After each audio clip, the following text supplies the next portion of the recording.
America నుండి ఇండియాకి డబ్బులు పంపాలంటే ఇప్పటికీ ఆ పాత పద్ధతులేనా? అందుకే వచ్చేసింది my purse. Download now.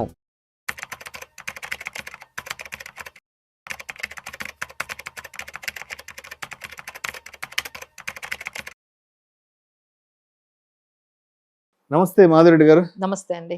Madhu Reddy గారు, equity related different asset classes గురించి ఒకసారి మాట్లాడుకుందాము.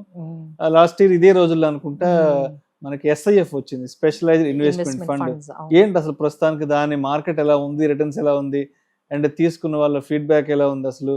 అండ్ అదే విధంగా మన ఆడియన్స్ కి ఇదే వీడియోలో PMS గురించి, AIF గురించి కూడా కొంచెం డీటెయిల్ గా చెప్పగలరు? ఎస్ అండి, this video is going to be very useful, అందరికి బాగా యూస్ఫుల్ అవుతుంది. సో ఇప్పటి వరకు అందరికి మ్యూచువల్ ఫండ్స్ తెలుసు, చాలా అందరికీ అర్థమైపోయింది. మ్యూచువల్ ఫండ్స్ లో ఇన్వెస్ట్మెంట్లు పెట్టేస్తున్నారు. ఎందుకు అంత పాపులర్ అయిందంటే 500 నుండి స్టార్ట్ చేసేస్తారు, లిక్విడిటీ ఉంటుంది, ఎప్పుడంటే ఎంట్రీ తీసుకోవచ్చు, ఎగ్జిట్ తీసేసుకోవచ్చు, ఫండ్ మేనేజర్ ఉంటారు, చూసుకుంటారు, different kind of STP, SWP, SIP ఇలాంటివి చాలా ఆప్షన్స్ ఉండడంతో చాలా పాపులర్ అనేది మనకి మ్యూచువల్ ఫండ్స్ అయిపోయిందండి. నంబర్ ఆఫ్ చాయిసెస్ కూడా ఉండడంతో మనకి అది చాలా కంఫర్టబుల్ గా కాంపౌండింగ్ కూడా ఉండేటప్పటికి అది SIP మోడల్లో చాలా సక్సెస్ఫుల్ గా అయింది. బట్ ఇప్పుడు కొత్తగా SIF అనేది వచ్చింది. సో ఈ specialized investment fund mutual fund కి ఏ విధంగా డిఫరెంట్ అనేది మనం చెప్తాము. ఇందులో ఫస్ట్ ఏంటంటే మినిమం టికెట్ సైజ్ ఇందులో 10 లక్షలు. అది ఒకటి. ఇంకొకటి మ్యూచువల్ ఫండ్ కన్నా ఇది ఏ విధంగా బెటర్ అంటే మ్యూచువల్ ఫండ్స్ లోని ఫ్యూచర్స్ ఆప్షన్స్ పెట్టడానికి ఉండదు. మీరు ఎంతైనా లిస్టెడ్ కంపెనీల్లోనే పెట్టాలి.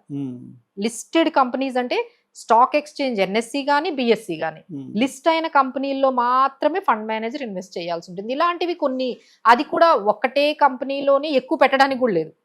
There are so many restrictions అండి మ్యూచువల్ ఫండ్ లో. ఫండ్ మేనేజర్ కి ఇలాంటి రెస్ట్రిక్షన్స్ అనేవి ఉంటాయి. SIF లో ఏంటంటే వాళ్ళు 25% వరకు ఫ్యూచర్స్ అంటే లాంగ్ షార్ట్ అంటే మార్కెట్ పడిపోతున్నా వీళ్ళకి ప్రాఫిట్ వచ్చే విధంగా స్ట్రాటజీస్ చేస్తారు. అంటే ఇప్పుడు అందరూ ట్రేడింగ్ ఎందుకు చేస్తారండి?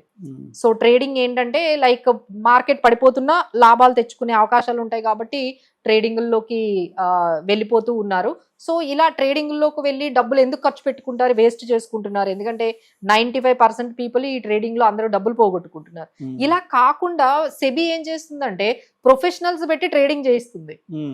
మీరేం ఓన్ గా చేయకండి, అక్కడ మాకు ఫండ్ మేనేజర్లు ఉన్నారు, వాళ్ళకి డబ్బులు ఇచ్చేయండి, వాళ్ళు మీకు లాంగ్ పొజిషన్, షార్ట్ పొజిషన్స్ అన్ని చేయించుకుంటారు. So this is how commonly మేము చెప్పేది ఏంటంటే 25% అందులో డెరివేటివ్స్, నేకెడ్ పొజిషన్స్ తీసుకుంటారు. మిగతా 75% కి మీకు SIF లో చాలా ఆప్షన్స్ ఉన్నాయి. అంటే మీకు మల్టీ అసెట్ ఫండ్స్ ఉన్నాయి, లార్జ్ అండ్ మిడ్ క్యాప్ ఉంది, మల్టీ క్యాప్ ఉంది, లార్జ్ క్యాప్ ఉంది, ఇలాంటివి. అంటే ఈ కేటగిరీ ప్లస్ 25% డెరివేటివ్స్ ఈ విధంగా పెట్టారండి. So it is too early. అంటే ఇప్పుడైతే మార్కెట్లో ఒక 7 కేటగిరీస్ అయితే అలౌ చేశారు.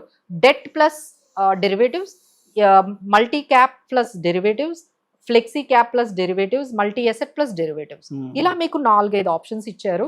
So it is too early to comment, ఎందుకంటే మార్కెట్ కూడా బయట పరిస్థితి కొంచెం లాస్ట్ 1 year నుంచి, అంటే SIF వచ్చిన దగ్గర నుంచి అసలు బాగాలేదు ఆ టైం నుంచి. సో మనకి మేబీ రిటర్న్స్ అంటే ఇది బేసికల్గా రిస్క్ ఎక్కువగా తీసుకునే వాళ్ళకే యూజ్ అవుతుందండి. సో మీకు రిస్క్ టేకింగ్ ఎబిలిటీ ఇంత లేదు అంటే మీరు SIF వైపు చూడక్కర్లేదు, ఎందుకంటే ఇది రిస్క్ ఎక్కువ, రిటర్న్ ఎక్కువ, రెండు ఉంటుంది. ఎందుకంటే డెరివేటివ్స్ లో స్ట్రాటజీస్ తీసుకుంటాయి కాబట్టి మీకు ఆప్షన్ ఉంటుంది. నెక్స్ట్ మీరు చెప్పినట్టుగా PMS, అసలు ఇది వీటికి PMS కి అసలు చాలా డిఫరెన్స్ అండి. ఎందుకంటే ఇవన్నీ పూల్డ్ ఇన్వెస్ట్మెంట్స్, అందరి డబ్బులు ఓ దగ్గర పెట్టి వాళ్ళు ఆ మనీతోనే అన్ని చేస్తారు. PMS ఏంటంటే మీ డీమ్యాట్ అకౌంట్, మీకు స్పెషల్గా ఒక డీమ్యాట్ అకౌంట్ ఓపెన్ చేసి ఒక ఫండ్ మేనేజర్ పర్సనల్గా మీకోసం కస్టమైజ్ చేసి కొన్ని స్టాక్స్ ని సెలెక్ట్ చేయడమే కాదు, దాన్ని మానిటర్ చేస్తుంటారు, రీబ్యాలెన్సింగ్ చేస్తుంటారు. అంటే చాలా మంది దగ్గర చాలా స్టాక్స్ ఉంటాయండి, ఒక 30-40 స్టాక్స్, 40-50 స్టాక్స్ ఉంటాయి. ఏం చేయాలో అర్థం కాదు, లాస్ని బుక్ చేయాలో తెలియదు, ప్రాఫిట్లు బుక్ చేయాలో తెలియదు, ఎంట్రీ తీసుకోవాలో తెలియదు, ఎగ్జిట్, ఇలాంటి వాళ్ళ కోసం PMS. ఇలా ఎందుకంటే ఆల్రెడీ మీ దగ్గర ఒక 1 crore పోర్ట్ఫోలియో అయిపోయింది అనుకోండి, మీరు ఎట్లా మేనేజ్ చేయగలుగుతారు? మీకు చాలా కష్టంగా అనిపిస్తుంది. సో ఇలాంటి వాళ్ళకి ఏంటంటే వాళ్ళ డీమ్యాట్ అకౌంట్లోనే మీకు ఫండ్ మేనేజర్ ఉండి మీకు ఏ స్టాక్స్ ఉంచాలి, ఏ స్టాక్స్ తీసేయాలి, సెక్టార్ రొటేషన్ చేయడము, ప్రాఫిట్లు బుక్ చేయడము, లాసులు బుక్ చేయడం అన్నీ చేసేస్తారు. సో దిస్ ఈజ్, బట్ ఏంటంటే దీంట్లో టికెట్ సైజ్ 50 lakhs, మినిమం 50 లక్షలు. సో నెక్స్ట్ ఏంటంటే ఏఐఎఫ్. ఈ ఏఐఎఫ్ కూడా పూల్డ్ ఇన్వెస్ట్మెంట్ అండి. అంటే ఇప్పుడు చాలా క్రేజ్ మనం చూస్తున్నాం. అంటే ఐపీఓకి రాకముందే కొనడానికి ఎగబడుతున్నారు. అవును, అసలు అసలు జెప్టో కొనేస్తున్నారు, ఎన్ఎస్సి కొనేస్తున్నారు, ఓయో కొంటున్నారు, రేజర్ పే అన్ని కొనేస్తున్నారండి. అసలు మార్కెట్ లోకి ఇంకా రాలేదు. ఇప్పుడు ఎస్బీఐ వాళ్ళు అన్ని వెయిట్ చేయాల్సిన అవసరం లేదండి. మార్కెట్ లో అన్ని కూడా అన్లిస్టెడ్ షేర్స్ అన్ని కూడా మనకి బయట ఉన్నాయి. సో ఏఎఫ్ లో ఏంటంటే ఇలాంటి మార్కెట్ లో లిస్ట్ అవ్వలేని స్టాక్స్ ఉంటాయి. అంటే ప్రైవేట్ ఈక్విటీ లెవెల్లో కానీ వెంచర్ క్యాపిటల్ లెవెల్లో, అంటే అప్పుడే మార్కెట్ లో అంటే అప్పుడే ఆ బిజినెస్ అనేది స్టార్ట్ అయింది. అలాంటి కంపెనీలు అంటే లిస్టెడ్ అవ్వకుండా ఉన్న కంపెనీల్లో ఈ ఏఐఎఫ్ లో ఇన్వెస్ట్ చేస్తూ ఉంటారు fund manager. So you can expect 30%, 40% returns కూడా వచ్చే అంటే అంత పొటెన్షియల్ ఉంటుంది. ఎందుకంటే అది ఇంకా ఐపీఓకే రాలేదు. సో అది ఇంకా ఎవరికి తెలియదు. అలాంటి కంపెనీస్ ని, అలాంటి ప్రైవేట్ ఈక్విటీలోకి ఈ ఫండ్ మేనేజర్ మీ మనీని ఇన్వెస్ట్ చేస్తూ ఉంటారు. ఇందులో కేటగిరీ 1, 2, 3 ఉంటుందండి. సో 2, 3 అనేది మనకు కొంచెం మనం సెలెక్ట్ చేసుకోవచ్చు. ఇందులో ఇన్ఫ్రాస్ట్రక్చర్ ఉంటాయి, అలానే అన్లిస్టెడ్ షేర్స్. ఇప్పుడు మనం అనుకుంటున్నాం కదా, ఈ అన్లిస్టెడ్ షేర్స్ ని వాళ్ళు ప్రైవేట్ ఈక్విటీగా వెంచర్ క్యాపిటల్ రేంజ్ లోనే వాళ్ళు పెడతారు.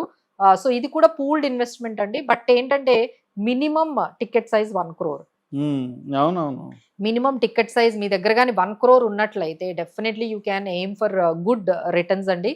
అంటే మ్యూచువల్ ఫండ్స్ కి మించి, ఎస్ఐఎఫ్ కి మించి, పిఎంఎస్ కి మించి ఇంకేదైనా ఉందా అంత ఎక్కువ రిటర్న్స్ వచ్చేది అని ఆలోచించారు. అంటే మీ బిజినెస్ లో నేను యాజ్ ఎ ఓనర్ గా నేను ఇన్వెస్ట్ చేసేస్తున్నాను. ఎందుకంటే ఇప్పుడు మీరైతే ఎన్ని బిజినెస్లు చేయగలరు? 4-5 బిజినెస్లు. కానీ ఏఎఫ్ ద్వారా I can continue with 15 to 20 companies లో నేను నా బిజినెసెస్ ని పెట్టొచ్చు. సో ఇందులో ఒక 2-3 బిజినెసెస్ వర్కౌట్ అవ్వకపోయినా మాక్సిమం మీకు ఒక 5-6 లేకపోతే ఒక 10 బిజినెసెస్ లో కానీ మీకు ఆ కంపెనీస్ వర్కౌట్ అయితే యూ కెన్ మేక్ 30-40% వచ్చిన ఫండ్స్ కూడా ఏఎఫ్ లో మనకి ట్రాక్ రికార్డ్స్ అనేవి ఉంటుంది. బట్ ఇందులో ప్రాబ్లం ఏంటంటే లిక్విడిటీ ఉండదు. అంటే మీరు ఎప్పుడంటే అప్పుడు ఎగ్జిట్ అవ్వడానికి లేదు. ఎందుకంటే ఆ కంపెనీలు చాలా ఇప్పుడు ఈ స్టేజ్ లో ఉన్నాయి కాబట్టి they wanted some lock in period అనేది ఉంటుంది. అదొక్కటి మీరు ఏఐఎఫ్ లో ఉంటుందండి, లాక్ ఇన్ పీరియడ్ అనేది ఉంటుంది. బట్ వేరాజ్ పిఎంఎస్ లో కానీ, ఎస్ఐఎఫ్ లో కానీ, మ్యూచువల్ ఫండ్స్ లో కానీ మనకి ఎలాంటి లాక్ ఇన్ పీరియడ్స్ ఉండవు. మీరు ఈజీగా ఎంట్రీ ఎగ్జిట్ తీసుకోవచ్చు.